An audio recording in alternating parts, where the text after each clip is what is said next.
마태복음 22장 1절 14절이고요. 마태복음 22장 2절 혼인잔치를 베푸는 어떤 왕, 하늘의 왕국 비유입니다. 하늘의 왕국 비유가 계속 나오는데요. 오늘 10번째 정도 될 겁니다. 이게 왕국 비유 중에서는 마태복음 22장 2절 같이 읽겠습니다. 하늘의 왕국은 자기 아들을 위해 혼인잔치를 베푼 어떤 왕과 같으니라. 예. 하늘의 왕국은 자기 아들을 위해 혼인잔치를 베푼 어떤 왕과 같으니라. 하늘의 왕국을 하면서 뭐와 같으니라 할 때 누구와 같으니라 아니면 무엇과 같으니라 두 가지입니다. 누구와 같으니라 할 때는 왕에 관한 것이고요. 무엇과 같으니라 왕국의 상태에 관한 것입니다. 이것은 이 재림에서 세우실 땅의 하늘의 왕국, 천년왕국, 메시아 왕국이 아니고 왕이 없는 상태에서 지금 이 땅에 왕국의 백성들 있잖아요. 왕국의 자녀들이 있고 왕국의 상속자도 있죠. 그 왕국이 어떤 모습일 것인가 대환란 때까지 다룬 겁니다. 오늘이 바로 그 장면 대환란 때까지 그 주의 재림까지를 지금 그때까지 지금 나오는 거죠. 혼인잔치를 베푸는 어떤 왕인데 자 기도하고 시작합시다. 위대하시고 거룩한 주 하나님 감사합니다. 하나님의 은혜 주에서 오늘도 주의 말씀을 선포합니다. 선포되는 모든 말씀들이 성도에 잘 전달되게 하시고 그게 깨닫는 또 이 말씀을 잘 받아서 또 이 말씀을 잘 깨닫고 또 은혜를 받도록 해주시길 간구합니다. 전능자 주 하나님 성경 어느 말씀이라도 어디 있는 말씀이라도 모든 말씀들이 주의 귀한 말씀이고 또 영광으로 주어진 주의 호흡이 있는 생명이 있는 말씀입니다. 또 권능이 있는 살아있는 말씀입니다. 이 말씀들을 저희 안에 쏟아부어 주시길 원하고 제가 믿음과 잘 결합해서 말씀을 마음에 간직하고 쌓아두고 또 숨겨두고 이 말씀을 사용할 수 있는 지혜를 주시길 원합니다. 믿음이 장사한 분량으로 자라날도록 주님 저희를 불쌍히 여기시고 또 은혜를 베풀어 주십시오. 이 시간도 선포되는 말씀에 기름 부어 주시고 듣는 모든 혼들도 또 은혜를 받게 해주십시오. 주의 성기도합니다. 아멘. 아멘. 예, 오늘 이 시간은 왕국의 비유 중에서 10번째 말씀입니다. 하늘의 왕국 뭐뭐와 같으니라. 이 말씀은 마태복음에 12번이 나오는데 우리는 마태복음 13장에서만 7번 봤고요. 7번을 봤고 18장 23절에 자기 종들로부터 회개복을 받으려 하는 어떤 왕 이거 봤죠. 20장에서 품꾼들을 고용하여 자기 포도원에 들여보내려고 아침 일찍 나가는 어떤 사람 집주인. 22장에서 자기 아들을 위해 혼인잔치를 베푸는 어떤 왕 이게 나왔고요. 여기 오늘 여기 10번째가 되겠죠. 25장 1절에서는 자기 등불을 가지고 신랑을 맞으러 나간 열처녀 이야기. 25장 14절에는 먼 나라로 여행하면서 자기 종들을 불러서 이제 달란트 비유자 그러죠. 자기 재산을 맡긴 어떤 사람. 그리고 오늘 혼인잔치를 베푸는 어떤 왕은 이제 하늘의 왕국에 대한 10번째 비유입니다. 마태복음에서 유대 땅 이스라엘 민족에게 회개하라 하늘의 왕국이 가까이 있느니라. 이는 이 주의 말씀이 선포된 후로 주님께서는 계속해서 하늘의 왕국이 무엇과 같은지를 또 가르치고 계십니다. 뭐와 같으니라. 당시 유대인들의 주관 심사가 하늘의 왕국이었으니까 가장 이제 요즘식으로 하면 초회수 높은 주제. 이게 하늘의 왕국이에요. 하늘의 왕국. 뭐 다른 거에 하면 좀 더 관심이 없는데 하늘의 왕국 하면 어쨌든 사람들이 길을 이제 곤두세우는 거죠. 하늘의 왕국. 제가 그때 이야기했죠. 뭐 우리나라도 어느 나라나 다 그 예언자에 대한 자기 민족을 구원할 특히 고난 가운데 있는 민족들은 다 그래요. 그런 예언이 민간 예언이 다 있다고. 한국 같은 뭐 강원도가 뭐 은만 오지 않는다 그런 거 있죠. 그 은만은 뭐 은색말을 타고 오는 구원자를 기다리는 거예요. 그 민간 예언이죠. 정감록에 나오는 뭐 진인 그건 도교에서 진인이라는 것은 유견 성인이라 그러죠. 최고 성인. 도교에서는 이제 진인이라 그래요. 참진자 써서. 근데 진인이 뭐 조선말까지도 안 나타나는데 그 예언이 바다 넘어서 오는 진인이 있다 그랬어요. 그러니까 이토시로 옵니까? 우리 다 그랬어요. 일본 바다 건너서 왔잖아. 우리가 진인이라 완전 발각하는 건데 진인이라는데 나중에 끼워 맞추기죠. 트루만 대통령이 진인이라고 해야 트루맨이잖아. 참진짜의 사람인자. 트루만 대통령 파병 결정해서 한국을 구출했잖아. 그래가지고 그래 예언이 성취됐다 그러는데 그런 식 예언 말고 이 킹제임스 성경 우리가 말할 이 성경 예언은 그런 후대에 끼워 맞추는 예언이 아니고 누구나 읽으면 평범하게 이해할 수 있는 뭐 그리고 누구나 명확하게 알 수 있는 그런 예언의 말씀이죠. 그게 차이죠. 주님께서 이제 이스라엘에게 회개하라 하늘의 왕국이 가까이 왔느니라 할 때 이스라엘 사람들 중에서 뭐 하늘의 왕국이 뭔지 뭐 그게 뭐 비유냐 은유냐 뭐 이런 식으로 뭐 알레고리냐 이런 식으로 뭐 헷갈려 하거나 그런 게 없었어요. 그건 있을 수 없는 이야기였어요. 유대 사회에서 예언이라는 것은 문자 그대로예요. 항상 문자 그대로지 뭐 정감독식 예언도 아니고 노스트라다무스 예언도 아니고 뭐 마야 켈리 그런 거 아니에요. 그런 거하고 전혀 상관없어요. 문자 그대로예요. 당시 유대인들의 주관 심사가 이제 하늘의 왕국인데 당연히 무너진 다윗의 장막을 일으켜 세우실 분이 다윗의 아들 다윗의 자손으로 오셔서 이스라엘 왕국을 회복시켜 주시고 성경의 예언대로 이스라엘 민족이 온 세상 모든 민족들의 머리가 되고 그 성경 예언이 쫙 성취되는 것. 그런 왕국을 회복해 주실 그 메시아를 소망하는 겁니다. 그런 메시아를 기다리는데, 그러니까 이제 항상 그 주제가 제일 중요한 주제였죠. 드디어 그런 왕국이 가까이 있다. 가까이 왔다는 이 주의 말씀이 광야에서부터 선포되었고 온 이스라엘에 알려졌습니다. 주 예수님께서도 하늘의 왕국을 선포하셨고 제자들을 둘씩 이스라엘 모든 도시로 보내셔서 왕국 복음을 선포하셨습니다. 사도들은 자기들의 입으로 하늘의 왕국을 선포했기 때문에 이 땅에 곧 왕국이 설 줄로 생각하고 서로 간에 누가 더 큰 자인가 권력 투쟁을 할 정도. 그러니까 예수님이 예루살렘을 올라갈 때 그들의 관심사가 뭐였던 거예요? 논공행상입니다. 왕이 오르지도 않으셨는데 정해는 놔야 될 거 아니냐고. 누가 좌우편에 앉을 것인지. 그 권력 투쟁을 할 정도였습니다. 야고보와 요한의 어머니는 직접 주님께 나와서 아들들을 왕국에서 주님의 좌우편에 앉게 해달라고 구했습니다. 마태복음 20장 21절에 당신의 왕국에서 나의 이 두 아들을 하나는 주의 오른편에 다른 하나는 왼편에 앉게 주옵소서. 이제 야고보와 요한이 직접 구한 그것을 구한 적도 있어요. 엄마도 구했지만 이들이 직접 구한 적도 있습니다. 제자들의 관심은 교회나 하늘에 있는 왕국이 아니라 이스라엘 땅에 지금 설 지상 메시아 왕국이었습니다. 하늘의 왕국이었다고요. 하늘의 왕국은 구약 성경을 통해서 이스라엘 사람들이라면 누구나 다 그것이 어떤 왕국인지 잘 알고 있었습니다. 그들은 매주 회당에서 율법과 시편과 예언서들을 통해 읽으면서 메시아가 오시면 세우게 될 왕국은 이스라엘 왕국이고 자신들이 왕국의 상속자고 왕국의 자손들이고 왕국의 백성임을 굳게 믿었습니다. 의심치 않았습니다. 온 세상에 흩어진 이스라엘 사람들이 모두 모여서 다 본토 이스라엘로 모여서 말이죠. 돌아오게 되고 의와 화평이 넘치는 그런 왕국이 그들이 믿고 있던 하늘의 왕국입니다. 그런데 지금 주님이 선포하시는 하늘의 왕국의 비유는 자세히 들어보면 전혀 그렇지가 않아요. 자신들이 이 구약 성경을 듣고 믿었던 하늘의 왕국하고 너무 좀 개념이 달라. 그들이 평소 듣고 알고 믿던 것과는 전혀 달랐다고. 우린 지금 주 예수님께서 말씀하신 하늘의 왕국에 대해서 듣고 있습니다. 이 비유를 듣고 보는 사람들, 이 말씀들을 깨닫는 자들은 복이 있습니다. 우리 주님의 말씀인데, 자, 본문 1절, 2절. 그리고 예수님께서 그들에게 다시 비유를 들어 대답하여 이야기하시며 말씀하셨더라. 하늘의 왕국은 마치 자기 아들을 위해 혼인잔치를 베푼 어떤 왕과 같으니라. 하늘의 왕국은 어떤 왕과 같다는 거예요. 하늘의 왕국에 관한 주님의 10번째 비유입니다. 하늘의 왕국의 비유 핵심은 어떤 사람으로 예수 그리스도 자신이고 그분 자신의 사역에 관한 겁니다. 주님이 어떤 일을 하실 것인지를 가르치는 것이 주제입니다. 주님은 유대인의 왕, 이스라엘의 왕으로 오셨는데 자신의 왕국을 세우시기 위해서 무슨 일을 하시며 어떤 일을 하시고 언제 그 일을 하시는지를 자기 백성들에게 알려주신 겁니다. 주님께서 씨를 뿌리치는 사람, 보물을 발견하고 그것을 사는 사람, 진주를 구하는 상인, 회개복을 받는 어떤 왕, 자기 포도원에서 일할 품꾼들을 구하는 집주인, 자기 아들을 위해 혼인잔치를 여는 어떤 왕, 종들에게 자기 재산을 맡기고 멀리 떠난 어떤 사람같이 모두 어떤 사람입니다. 한 사람이에요. 그렇죠? 하늘의 왕국에 비해서 사람이 아닌 것은 하늘의 왕국의 상태에 관한 겁니다. 사람이 아닌 것, 누구? 사람은 후죠. 누구에 관한 거고, 이 후에 관한 건 아니다. 누구에 관한 것이 아니라면 상태에 관한 것입니다. 초본생 식물인 겨자씨 한 알이 새들이 깃드는 거대한 나무가 되어버린 것, 변질이죠. 어떤 여자가 고운 가루 서말 속에 누룩을 숨겨뒀는데 모두를 뜨게 해버린 것, 그것도 변질이죠. 바다에 던져진 그물, 이거 씨를 뿌렸는데 가라지가 자라더라. 다 변질이죠. 본래 주님 뿌린 게 나온 게 아니라 그 다른 것들이 막 나오더라. 이런 거. 이건 상태에 관한 거죠. 왕국의 상태에 관한 건데 왜 그러냐? 지금 이 시대에 왕이 이 땅에 없기 때문입니다. 그러니까 왕이 없는 이 땅에 왕국의 백성만 있어요. 왕국의 자녀들이 이 땅에 있어. 그죠? 왕은 떠나서. 그러니까 이 왕국이 어떻게 되겠느냐? 이런 식이 된다는 거죠. 그리고 이 주님께서 말씀한 왕국 상태는 주의 재림 후에 주님이 재림하셔서 이 땅에 세우실 그리스도의 왕국이나 하늘의 왕국, 천년 왕국에 대한 말씀이 아닙니다. 주께서 말씀하신 하늘의 왕국의 비유는 모두 지금 이 세대와 이 세상 끝, 즉 대환란까지를 다룹니다. 간혹 세대주의를 공부하신 분들 중에서 하늘의 왕국과 하나님의 왕국을 이제 구분해 주니까 개혁 성경 쓸 때는 그런 거 구분을 들어보지 못했다가 이제 킹잼 성경 쪽에 오니까 하늘의 왕국, 하나님의 왕국, 하늘 왕국 이걸 막 구분한단 말이죠. 구분하면서 이건 다른 것이다 그러고 하니까 하늘의 왕국은 이제 무조건 이제 재림 후에 이 땅에 세워질 그리스도의 왕국, 천년 왕국이라는 생각을 하시는 분들이 있습니다. 그러다 보니까 이 마태복음에 나오는 야 주님 천년 왕국에 이런 게 있냐? 이거 말이 안 된다. 그런 생각이 들죠. 그러면 이제 좀 컨퓨징이 되는 거죠. 좀 혼란이 오는 것 같아요. 여기서 여기서 이 왕국 비유에서는 전혀 그 이야기 아닙니다. 주님께서 비유로 말씀하신 하늘의 왕국 모두 주님의 초림 때부터 대환란이 끝날 때까지 이 세상에 관한 것, 혼인잔치까지예요. 혼인잔치까지.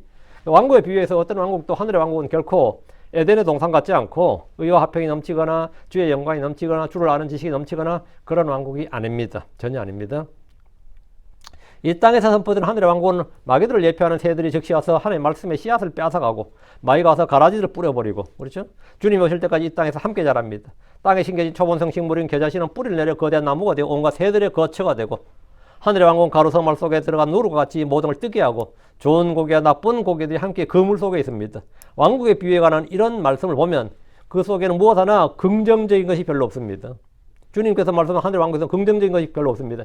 이 땅에서 하늘의 왕국은 숨겨진 밭에 보물과 같았어. 밭에 숨겨진 보물 같았어. 밭에 숨겨진 보물 같아서 사람들의 눈에 보이지 않습니다. 오직 주께서만 그 보물을 발견합니다. 사람들은 이 땅에 하늘의 왕국이 있는지도 모릅니다. 왜? 보이지 않는단 말이지. 지금 이 시대의 하늘의 왕국은 왕도 없고 눈에 보이는 체계나 조직도 없고 왕국의 상속자라 주장하는 유대인들과 크리스천들이 있어요. 왕국의 백성이라고 주장하는. 사람들 볼 때 그냥 그들의 주장이지. 그렇게 믿는 사람도 있다고. 왕국의 상속자들, 왕국의 자손들만이 있을 뿐인데 그 모습을 보니까 다 엉망이. 유대인들 봐도 진짜 뭐 개판집 이스라엘 유대인들 좀 많은 사람들 보면 저런 개판이 없어요. 교회를 좀 많은 사람들 전부 다 저런 개판이 없어. 저런 개판이 없어요. 저는 대구에서 어떤 그 교회 이름이 뭐였냐면 아름다운 교회인가 해도 그 이름이 좋죠. 아름다운 교회 어때요? 우리 올라가다 보니까 저희 집에서 조금 올라가면 교회 이름이 뭔지 알아요? 좋은 교회예요. 그리고 제가 아는 형제 한 분이 교회 개척했는데 이름 교회가 즐거운 교회였던가 뭐였지? 맞나? 이름 한 번 때 그렇게 짓는지 몰라. 교회 이름이 즐거운 교회야. 뭐 놀자는 거야. 영어로는 괜찮더라고. 뭐 조이풀 처치. 영어로는 좀 나왔더만. 하여튼 교회 즐거운 교회가 있죠. 또 어디 가다 봤는데 행복한 교회도 있던데 어디서 봤지? 행복한 교회 간판이 있었어. 행복한 교회, 즐거운 교회, 뭐 아름다운 교회, 뭐 교회 이름들이 전부 다 하나같이. 그 교회 나도 그런 이름 들을 때 아이고 교회 이름 좀 뭐지 저렇게 지었나 싶기도 하고 그래서 그런 기억이 나는데 그 교회 성도가 그랬다잖아요. 대구 경북 쪽에서 또라이들은 다 모인 게 우리 교회라고 그랬다잖아. 근데 이 킹제임스 교회가 기본적으로 그렇습니다. 킹제임스 교회가 사람들이 기본적으로 가장 성경적인 믿음을 갖고 참 이 순전하고 올곧고 이런 사람들이 모인 교회가 아니고 가장 꼴통이 모인 집단이 이 킹제임스 성경을 붙드는 교회예요. 그러니까 더 꼴통을 만들려면 약간 더 이단기가 있는 성경을 번역이 되거나 해서 그쪽으로 다 몰라야 돼. 그러면 뭐 평평지구를 믿는 사람은 다 그쪽으로 가게 하고 나중에 그런 식으로 해가지고 그렇게 음모론을 사랑하는 사람들은 그쪽으로 모이게 하고 이런 식으로 해가지고 그 집단을 묶어버려야 돼. 그래야지 이게 되는 거지. 별의별 꼴통들이 이제 모이는 곳이거든, 시집교회가. 근데 왕국이, 주님께서 말씀 왕국이 꼭 그래요. 뭐 이거 완전히 똑같다고. 왜 그러냐. 마태복음에 기록된 하늘의 왕국의 비유는 현 세상과 대환란 때까지 관한 겁니다. 그렇죠? 지금 이 시대의 하늘의 왕국은 왕도 없고 눈에 보이는 체계나 조직도 없고 법도 없고 뭐 그런데 치리자가 있는 거 아니잖아요.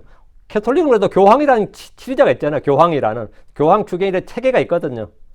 그런데 뭐 진짜 이 신자들한테는 그게 없다고. 그 왕국의 상속자들, 왕국의 자손들, 왕국의 백성이라고 주장하는 사람들만 있을 뿐이에요. 근데 엉망이죠. 다시 2절. 하늘의 왕국 마치 자기 아들을 위해 혼인잔치를 베푸는 어떤 왕과 같으니라. 이제 하늘의 왕국이 하나님께서 베푸시는 혼인잔치와 같다면 누구는 쉽게 이해합니다. 왜? 유대의 혼인잔치는 좀 독특합니다. 혼인잔치는 일단 뭐 잔치니까 일단 기분이 넘치는 거죠. 교회는 그분이 신부입니다. 왕이 보면 이런 혼인잔치는 왕국의 최대 경사고 성대합니다. 아들로 살다 아버지가 되어 아들의 결혼식을 준비하는 부모들은 늘 분주합니다. 현대 예식은 예전과 다르다고 하지만 하객을 초청하고 음식을 장만하고 이런저런 일을 해야 됩니다. 결혼식이 끝나고 결혼잔치는 더 성대합니다. 지금 본문은 결혼식이 아니라 혼인잔치예요. 혼인잔치. 유대의 결혼 풍습을 보면 혼인 언약을 한 후에 신랑은 신부에게 선물을 주고 떠납니다. 떠나서 이제 그러면 신부는 신랑이 다시 돌아와서 자기를 데려갈 때까지 기다리는 거예요. 그게 보통 1년입니다. 근데 떠날 때 신랑은 내가 다시 오겠다는 정표를 주는데 그게 이제 예물이죠. 정표를 줘요. 그래서 정표를 주고 그 신부는 이제 그걸 기다리는데 우리는 이제 성령을 받은 거지. 그런 거지. 그 신부는 이제 신랑이 언제 올지를 모르니까 신랑이 오면 즉시 떠날 준비를 하고 있어야 되고 그때까지 순결을 지켜야 됩니다. 그 신랑이 신부를 데려오면 이제 결혼식을 하는 거예요. 그 웨딩이에요. 그리고 7일간 혼인잔치를 열고 신랑과 신부는 이제 7일 함께 보냅니다. 요한복음 14장 1절에 3절에 보면 주님이 내가 너희를 위하여 처소를 예비하러 간다고 하셨는데 이건 떠나는 거죠. 떠나는 겁니다. 이 처소는 함께 살 맨션을 말합니다. 킹경성에 맨션으로 되어 있습니다. 주께서는 처소를 예비하면 다시 와서 너희를 내게로 영접하여 나 있는 곳에 너희도 함께 있게 하겠다고 하셨습니다. 교회는 예수로 신부입니다. 주 예수님께서는 신부의 몸값을 지불하셨고 아버지의 집으로 가서 신부의 거처를 예비하십니다. 교회는 신랑이신 예수님 올 때까지 순결을 지켜야 됩니다. 우리는 어느 날 마지막 나팔 소리에 눈 깜짝할 사이에 동쪽으로 들림받을 겁니다. 어린 양의 혼인잔치는 계시록 19장에 나옵니다. 계시록 19장 7절 우리가 즐거워하고 기뻐하며 그분께 종기를 돌릴지니 어린 양의 혼인식이 이르렀고 그분의 아내가 자신을 예비하였도다 그랬죠. 어린 양의 혼인식, 결혼식은 하늘에서 행해집니다. 그렇죠? 하늘에서 행해집니다. 혼인잔치는 땅에서 행해집니다. 자, 누가복음으로 이게 중요하면 누가복음 12장 36절. 자, 혼인식을 하고 이제 같이 와서 혼인잔치가 열리는데 누가복음 12장 36절. 너희들은 스스로 그들의 주인을 기다리며 그가 결혼식에서 돌아올 때 여기 그가 결혼식에서 돌아올 때 이렇게 돼 있죠. 결혼하러 오는 게 아니고 결혼식에서 돌아오잖아요. 즉 그가 와서 두드릴 때 그들이 즉시 그에게 열어주는 사람들처럼 될지니라. 땅에 있는 사람들은 누구죠? 신랑과 신부가 올 때 문을 열어주는 거예요. 땅에 있는 사람들은. 여기서 주인은 결혼을 하러 오는 것이 아니라 결혼식에서 돌아온다는 거예요. 하늘에서 오는 거죠. 성도들이 주와 함께 이 땅에 올 때는 결혼식에서 돌아오는 겁니다. 이 비유에서 우리는 주제를 설정하는 것은 어렵지 않습니다. 왕은 아버지 하나님이시고 왕의 아들은 예수 그리스도입니다. 본문에서 유의할 것은 신부에 관해서 전혀 언급이 없다는 거예요. 지금 본문의 신부는 이런 반구 언급이 없어요. 왕은 아들의 신부를 구하고 있지 않습니다. 왕이 지금 구하는 건 신부를 구하는 게 아니라 뭐죠? 잔치의 손님을 구하지. 신부를 구하는 게 아니고. 아브라함은 이삭에게 뭡니까? 아들의 신부를 구했잖아요. 지금 여기는 그게 아니라고. 혼인 만찬은 이미 결혼한 후에 베푸는 잔치입니다.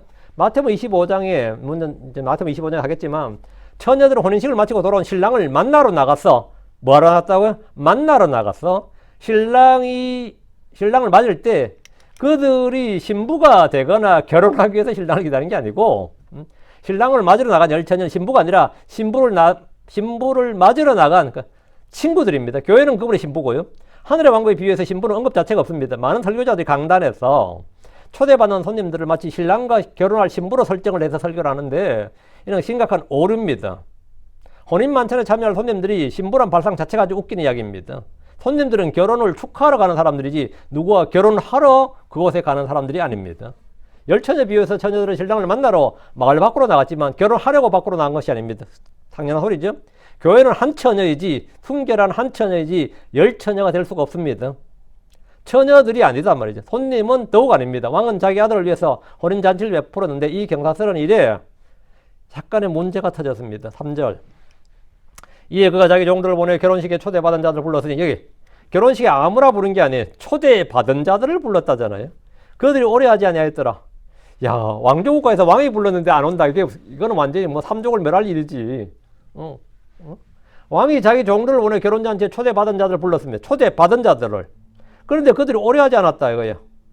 이 왕이 왕정국에서 말이에요. 왕조국가에서 왕이 주최하는 아들의 결혼잔치에 하객으로 오래 서로 가려고 난리지 사실은. 근데 하객이 오래 하지 않았다는 것은 왕을 아직 개무시하는 일이 아니면 이건 있을 수 없는 거죠. 상상할 수 없는 일입니다. 그들이 여기 뭐 오래 하지 아니하였더라 이래 됐죠. 그들이 오래 하지 아니하였더라 이래 됐어요. 이 말씀 굉장히 충격적인 말입니다. 왕이 부른 사람들은 원수들이 아닙니다. 초대받은 자들입니다. 지금도 말이죠.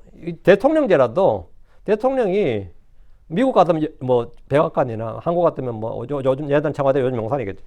대통령실로 부르면 말이죠. 해외 출장 가 있어도 급히 귀국해서 와야 돼요. 지금 해외 출장 중이어도 다 때려치고 대통령이 부르는데 오라는데 잠깐 들어오시랍니다. 비서가 이 말을 한번 전화하면 그냥 해외 출장 중이라 그래도 연락해서 그냥 급거 귀국입니다. 제일 빠른 비행기로 와서 가야 돼요. 그래서 왕이 자기 종들을 보내 불렀는데 그들 오래 하지 않았다 이거예요. 초대받은 자들은 결혼하러 오라는 말씀이 아닙니다. 결혼하러 오라는 게 아니에요. 신랑과 신부는 뭐 지금 뭐죠?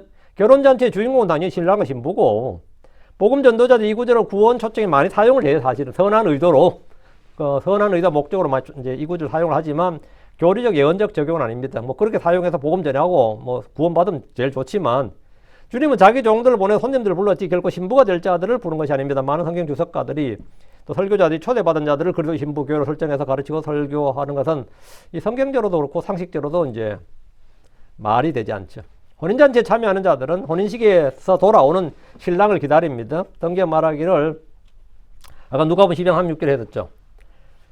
너희들은 스스로 그들의 주인을 기다리며 그가 결혼식에서 돌아올 때, 즉 그가 와서 두드릴 때 그들이 즉시 그에게 열어주는 사람처럼 될지니라. 깨어있으라 이거지. 그들은 주인이 결혼식에서 돌아올 때를 기다리는 사람들입니다. 이를 통해 우리는 혼인식과 혼인 만찬의 차이를 볼 수 있습니다. 우리가 지금 살펴보는 본문, 즉 하늘의 왕국에서는 교회에 관한 말씀이 아닙니다. 교회는 신부고요. 이거는 지금 신부가 아니라 이 말이죠. 본문의 핵심 대상은 신랑이나 신부가 아니라 혼인잔치에 왕의 초대를 받은 사람들, 즉 왕국의 손님들인데 이건 유대인들에 관한 말씀이에요. 자, 왕국비에서 주인공이 신랑, 신부가 아니라 손님이라는 사실에 좀 주목. 하늘의 왕국에서 이스라엘은 혼인 만찬에 초대받은 손님들입니다. 손님들이. 그런데 놀라운 일은 왕의 초대를 받은 손님들이 오래 하지 않았다는 겁니다. 그들이 오래 하지 않았더라. 주님께서 아무리 불러도 그들이 뭐 오래 하지 않는데, 다 내게로 오라 해도 오래 하지 않고, 뭐 오라 해도 뭐 올려도 오래 하지 않고, 하여튼 오래 하지 않았다. 이거는 복음서의 일반적인 특성이에요. 주님이 불러도 그들은 거절했다 이거죠. 하늘의 왕국 마치 혼인잔치에 초청받은 자들이 오래 하지 않는 것 같은 모습이고 그런 상태란 겁니다. 이것은 주님의 공생의 당시나 교회사 시대나 대환란 시대의 모습과 정확히 일치합니다. 주님은 자기 종들, 그 예언자, 사도, 사역자들 보내시고 부르셨습니다. 그러나 초청받은 자들 오래 하지 않았습니다. 본문 해석이나 이해는 전혀 어렵지 않습니다. 전혀 무리가 없어요. 자, 4절. 다시 그가 다른 종들을 보내어 말하되 초대받은 자들에게 말하라. 보라, 내가 내 오찬을 준비하고 내 소와 살찐 짐승을 잡고 모든 걸 갖추었으니 혼인잔치에 오라. 왕은 다시 다른 종들을 보내어 혼인잔치에 오라고 했습니다. 반복적인 초청의 음성입니다. 왕은 모든 준비를 마쳤습니다. 오찬을 준비하고 소와 살찐 짐승을 잡고 모든 걸 갖추었습니다. 초대받은 자들에게 혼인잔치를 알려줬습니다. 오라. 주님은 자신의 종들을 반복해서 보내셨습니다. 예레미야 7장 25절, 25장 4절, 26장 5절, 29장 19절, 35장 14절, 44장 4절. 다 이거예요. 주님이 자기 종들을 누구에게 반복적으로 보냈는지 알 수 있습니다. 이 모든 구절에서 반복된 한마디는 내가 너에게 보내고 또 보내었으나 합니다. 지금 읽은 구절에 이 반복된 구절이 있어요. 내가 너에게 보내고 또 보내었으나. 결과는 뭐냐? 너희가 귀담아 듣지 아니하였으며 들으려고 귀를 기울이지도 아니하였도다 합니다. 너희가 귀담아 듣지 아니하였고 들으려고 귀를 기울이지 아니하였다. 역사는 반복된다는 말처럼 구약에서 주님의 반복적인 음성을 거부한 이들은 신약에서도 똑같이 거부합니다.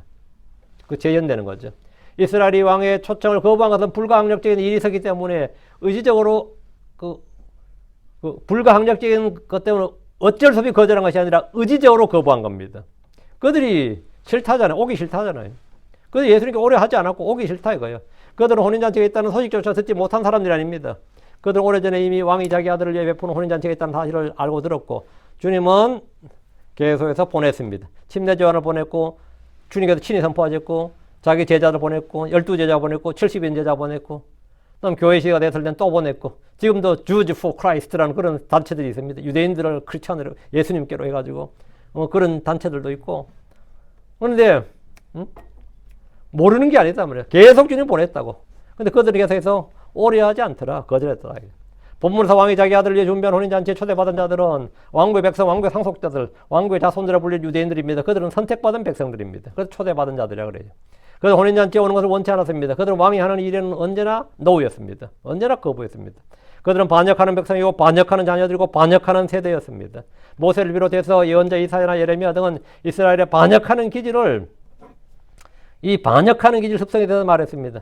이사야 30장 9절에 이것은 반역하는 백성이요 거짓말한 자녀들이며 주의 법을 들으려 하지 아니한 자녀들이니라. 디스할 때 이것은 이놈들은 이 말이에요. 이들은 이놈은 이것은 그냥 디스하니까 찍을 때 이것은 했지만 이 사람은 이들은 말이에요. 반역하는 백성이요 거짓말한 자녀들이고 주의 법을 들으려 하지 아니하는 자녀들이니라. 반역이 어릴 때부터 이들의 습성이었고 전통이었습니다. 이사야 65장 2절에 내가 온종일 내 손을 반역하는 백성에게 펼쳤나니 그들은 그들 자신의 생각들을 따라 선하지 않는 길로 걷느니라. 온종일 내 손을 반역하는 백성에게 펼쳤다 하잖아요. 주님은 이들을 반역하는 백성이라고 부르셨습니다. 반역하는 백성. 예레미야 5장 3절. 그러나 이 백성은 배반하며 반역하는 마음이 있어서 이미 배반하고 갔으며 예레미야 6장 28절. 그들은 다 심히 반역하는 자들이요 비방하며 다니는 자들이며 그들은 녹과 쇠요 다 부패시키는 자들이니라 했습니다. 성경은 이스라엘이 왜 왕의 명령, 왕의 초청을 거부하는지 잘 보여줍니다. 이런 구절은 너무나 많아서 다 셀 수가 없을 정도입니다. 신약으로 와보십시오. 신약으로. 마태복음 23장 37절. 오 예루살렘아 예루살렘아 내가 예언자들을 죽이고 내게 보낸 자들을 돌로 쳤도다. 내가 암탉이 자기 병 아래 들을 자기 날개 아래 모은 같이 얼마나 자주 내 자녀들을 함께 모으려 하였더냐. 그러나 너희가 뭐 하지 않았다? 너희가 원치 아니하였도다. 너희가 원치 않았다. 너희는 오래 하지도 않았고 원치도 않았고 듣고자 하지도 않았다. 이거. 너희가 원치 않았다고. 그러니까 뭐 켈빈주의에서 말하는 예정론이가 다 그 소리죠. 운명론, 결정론 이건 성경이 될 수 없는 거죠. 그들의 자유의지, 자발적인 의지로 여러분 그들의 선택과 그들의 결정이다 이거예요. 주님은 그들을 함께 모으려고 했고 반복해서 자기 종들을 보내시고 부르셨습니다. 그러나 너희가 원치 아니하였도다 이것이 핵심입니다. 그들이 선택받지 못해서 초청받지 못해서가 아닙니다. 구원 예정설은 이 말씀에 비춰보면 쓰레기보다 못한 이론입니다. 어떤 침례교 목사가 막 이 켈빈 막 옹호하는 거 보는데 진짜 되게 황당하대요. 구원 예정론은 뭐 그렇게 옹호를 해요? 성경은 이 진리를 분명하게 전합니다. 요한 5장 40절. 그럼에도 너희는 생명을 얻기 위해 내게 오기를 원치 않았도다. 너희가 뭐 하지 않았다고? 원치 않았다고. 생명을 얻기 위해서 한마디로 구원받기 위해서 주님의 초청 부르심을 뭐라고? 거절했다고. 너희가 원치 않았다고. 내가 아니고 주님의 내가 아니고 너희가. 사람이 구원받지 못하는 이유는 그들이 복을 듣고도 주님께 오기를 원치 않았기 때문입니다. 주님은 다 내게로 오라고 하셨습니다. 다 내게로 오라. 다 누구든지 원하는 자는 다 모두를 말합니다. 계시록 20장 17절. 그리고 성령과 신부가 말하니라 오라. 또 듣는 자도 오라. 또 목마른 자도 오라. 또 누구든지 원하는 자는 값없이 생명수를 취하라. 또 하잖아요 주님이. 누구든지 오라고. 누구든지 뭐하는 자는 원하는 자는 값없이 생명수를 취하라. 원하는 자는 값없이. 원하는 자는 하나님은 종들 보내 모든 걸 갖추었으니 혼인잔치에 오라고 하셨습니다. 자 오면 되는 거예요. 초청자 받아들이는 것 그게 뭐냐 믿는 겁니다. 그러면은 주님이 주신 걸 받을 수 있습니다. 주님이 준비가 안 된 게 아니에요. 주님은 다 준비해 놨다고. 근데 왜 구원을 못 받느냐 사람들이. 그건 뭐 간단한 거예요. 왜 주님의 선하심이나 이걸 맛보지 못하느냐. 오지 않고 원치 않기 때문입니다. 5절 6절. 그러나 그들이 그것을 가볍게 여기고 농담으로 여기고 가볍게 여기고 무시하고 이거죠. 또 그들의 길로 가되 하나는 자기 농장으로 가나 하나는 장사하러 갔더라. 그리고 남은 자들은 그의 종들을 붙잡아 그들을 모욕하였고 그들을 죽였더라. 그게 자기 길로 가되 이건 관심이 없는 거죠. 그들의 길로 가되 이건 관심이 없는 거고 자기 농장으로 다른 하나는 장사하러 갔더라. 이거는 뭐 그냥 지 할 일 자기 살는 뭐 기독교든 유대교든 무슬림이든 뭐 지들 종교고 이거고요. 그리고 그 남은 자들은 그의 종들을 붙잡아 이거 뭐죠? 그들 모욕하고 그들 죽였더라. 이거는 적대감이 있는 거죠. 이 사람들은. 나는 예수 이야기하고 하나님 이야기하는 사람 너무 싫어. 막 교회는 너무 싫어. 이런 사람들 있잖아요. 왕의 종들이 와서 혼인 만찬에 참여할 것을 알렸을 때 그들이 보인 반응이 첫째, 그들이 그것을 가볍게 여겼다. 왕의 말이 있는 곳에 권위가 있습니다. 권능이 있습니다. 근데 이게 왕을 존경하고 두려워야 마땅한데 그런데 초대받은 손님들은 그것을 가볍게 여겼다. 이 말은 뭐죠? 왕의 말을 가볍게 여겼다. 이 말은 왕을 계무시했다. 이 말이에요.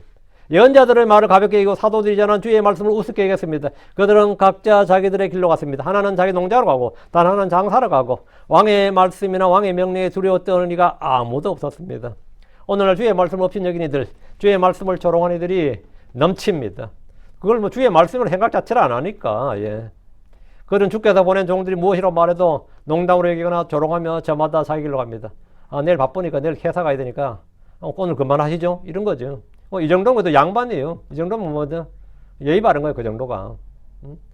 둘째, 그 남은 자들은 그의 종들을 붙잡아 그를 모욕하고 주겠습니다. 이 사람들은 이제 적대적이죠.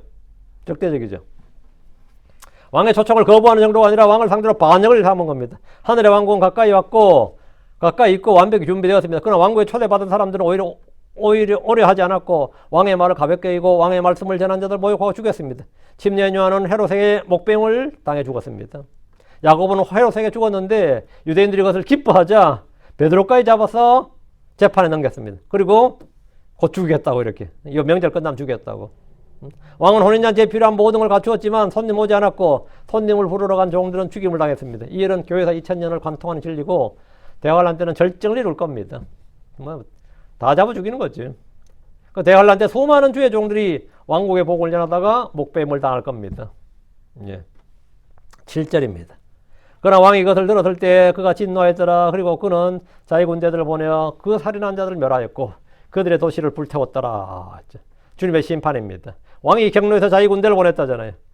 느부갓네살이 왕의 뭐에서 하나님의 도끼였죠. 도끼였어요. 멸하는 도끼. 이 주님께서는 이 이방인들이든 마귀든 하나님께 다 도구로 쓰시는 겁니다. 왕이 경로에 자기 군대를 보냈다잖아요. 그래서 그 살인자들을 멸하고 그들의 도시를 불태웠습니다. AD 70년에 디아스포라는 이 말씀의 성취입니다. 예루살렘이 불탔습니다. 유대 역사학자 요세푸스는 예루살렘 도시에서 죽은 사람들의 피가 불타는 집에 불을 끌 정도였다 이렇게 기록했습니다. 얼마나 많은 사람의 피가 흘렀는지 불타는 집에 불을 피로 끌 수 있었다. 물이 아니라 피로 끌 수 있었다 그래요. 이런 대할렌드도 마찬가지입니다. 왕의 초청을 거부하고 그분의 말씀을 가볍게 여기고 말씀을 전하던 종들을 붙잡아 죽인 그 사람들의 피가 말의 곱비까지 찬다잖아요. 말의 곱비까지.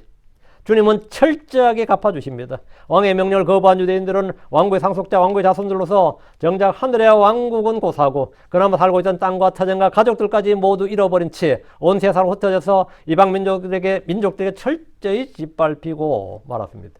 이들은 왕이 준비한 잔치에 참여하는 대신 왕이 보낸 군대의 죽임을 당했습니다.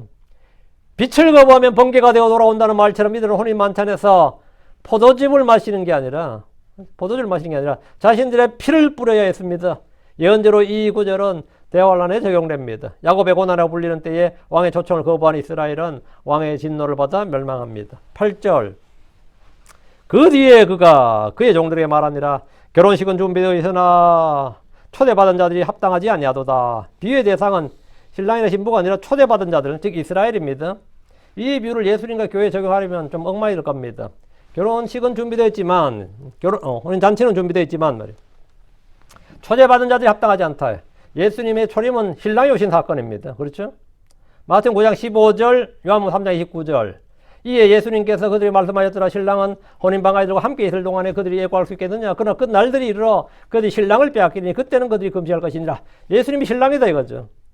주님께서 직접 그렇게 말씀하셨어요. 주님 유대인들에게 자신이 신랑이고 제자들이 혼인방 아이들이라고 하셨습니다. 제자들이 바리새인이나 서기관들처럼 금식을 하지 않는 것은 신랑이 혼인방 아이들과 함께 있기 때문이라는 겁니다. 이 기간은 아무도 금식하지 않습니다. 요한복음 3장 29절 신불로는 그는 신랑이니라. 그러나 신랑의 친구가 서서 그의 말을 듣고 신랑의 목소리를 하여 크게 기뻐하느니라.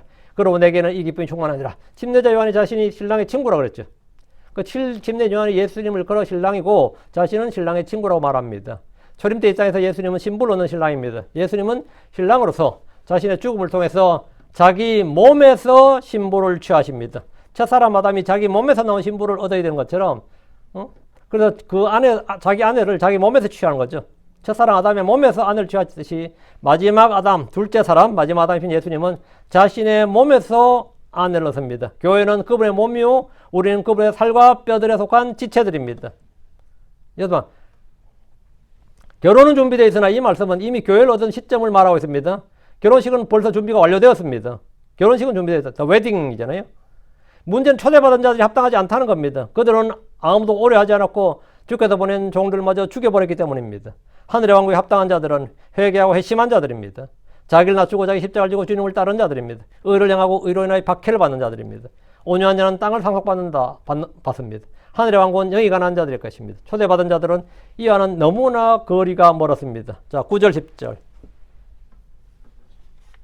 그러니 너희는 큰 길들로 가라. 너희가 만나는 자들마다 혼인잔치에 초대하라. 10절 이에 그 종들이 큰 길들로 가서 나쁜 자든 좋은 자든 다 만나는 대로 함께 모았더라. 이에 결혼식에 손님들이 가득했더라. 주님은 처음에 제자들을 이스라엘에 잃어버린 양들에게 보내셨습니다. 왕국의 복음은 이스라엘에만 선포되었습니다. 은혜의 복음 역시 먼저 예루살렘과 유대에 선포하도록 하셨습니다. 유대인들이 가장 먼저 복음을 들었습니다. 그런데 그들은 하늘의 왕국, 하늘의 왕국 둘 다를 거부했습니다. 하늘의 왕국도 거부했고 하늘의 왕국도 거부했어요. 유대인들이 가장 먼저 복음을 들었습니다. 그런데 그들은 거부를 했기 때문에 들어갈 수가 없었습니다.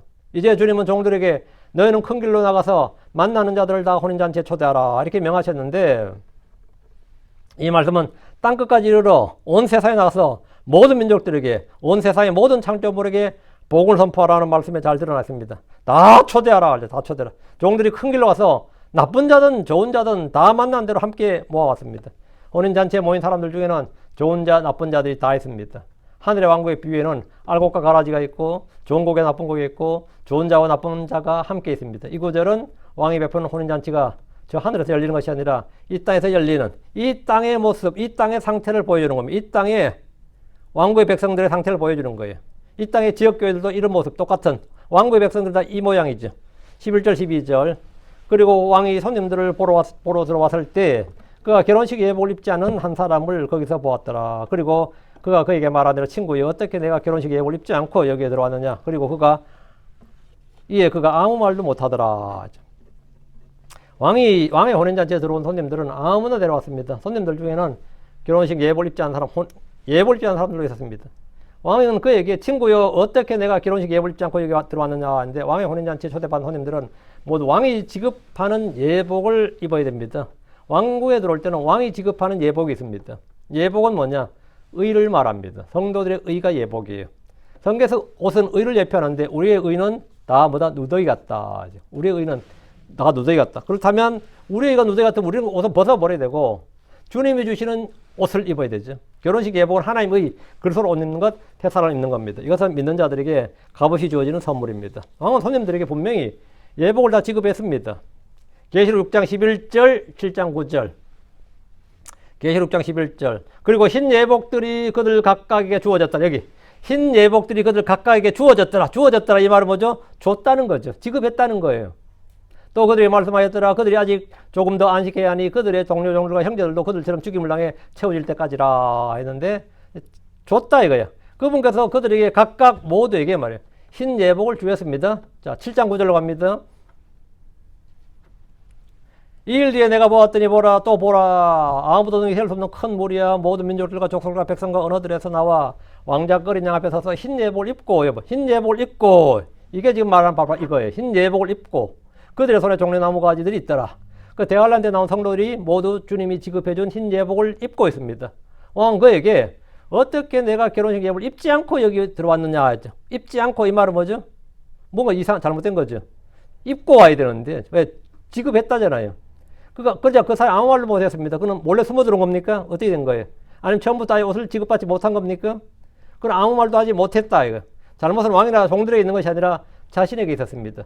다시 한번 말하지만 잔치에 참여한 손님들은 교회가 아닙니다. 교회는 신부지 손님이 아닙니다.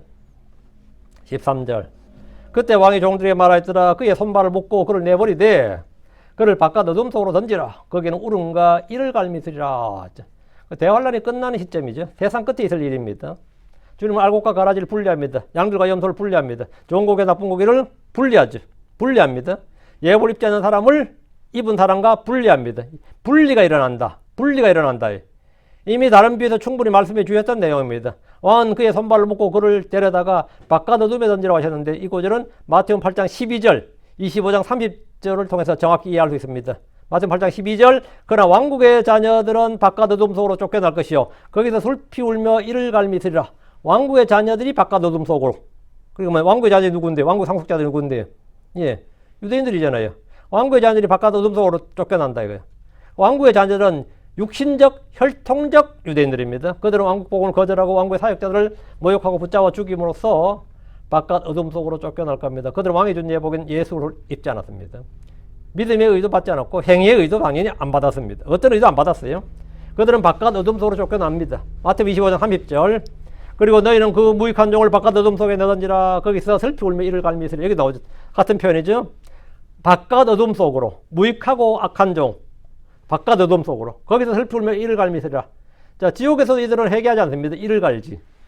주님께서 돌아와 각자에게 맡겨둔 것을 결산할 때 무익한 종은 바깥 어둠 속에 던져집니다. 모든 유대인들이 다 구원받는 것이 아닙니다. 그거는 로마서 9장 27절에 나와요. 또한 이 사회도 이스라엘에 관하여 외치기를 비록 이스라엘 자손의 수가 바다의 모래가 될지라도 남은 자만 구원을 받으리라. 남은 자만 구원을 받으렸지. 그러니까 바깥 어둠에 던져주는 사가 훨씬 많은 거죠.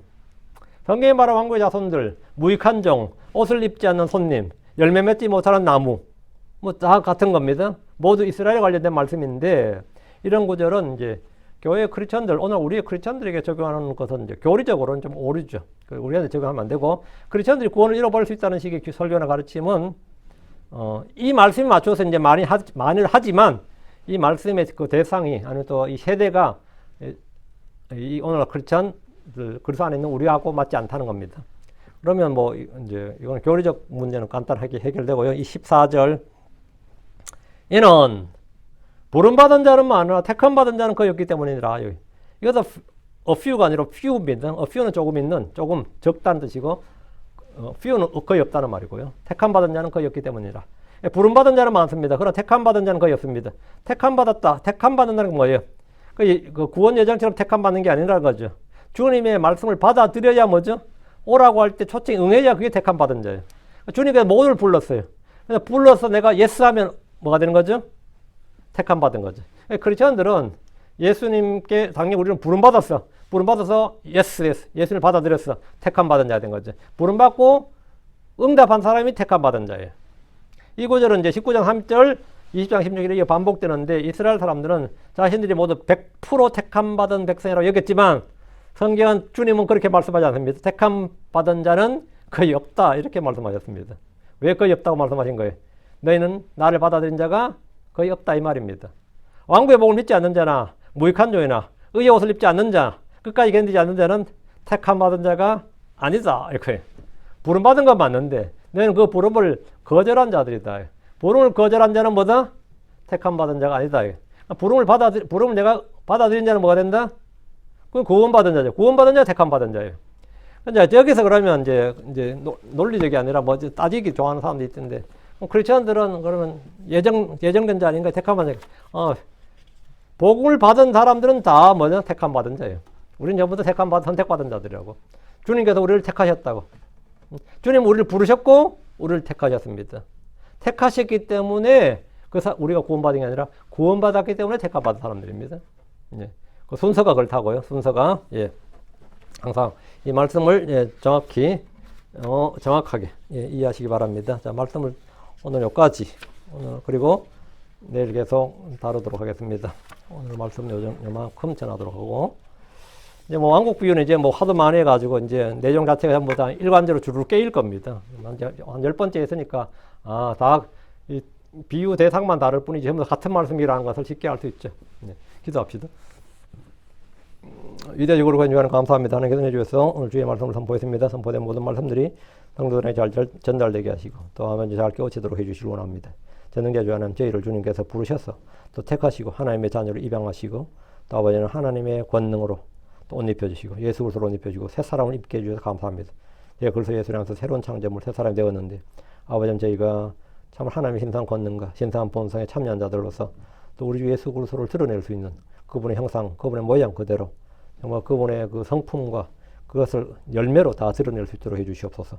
하나님 아버지 하나님 저희가 예수를 선포하고 예수를 드러내는 참 예수 그리스도 정말 그 크리스천들의 그런 모습을 아버지 하나님 세상 사람들에게 보여주고 알려줄 수 있기를 원합니다. 감사드립니다. 주의 성기도합니다. 아멘.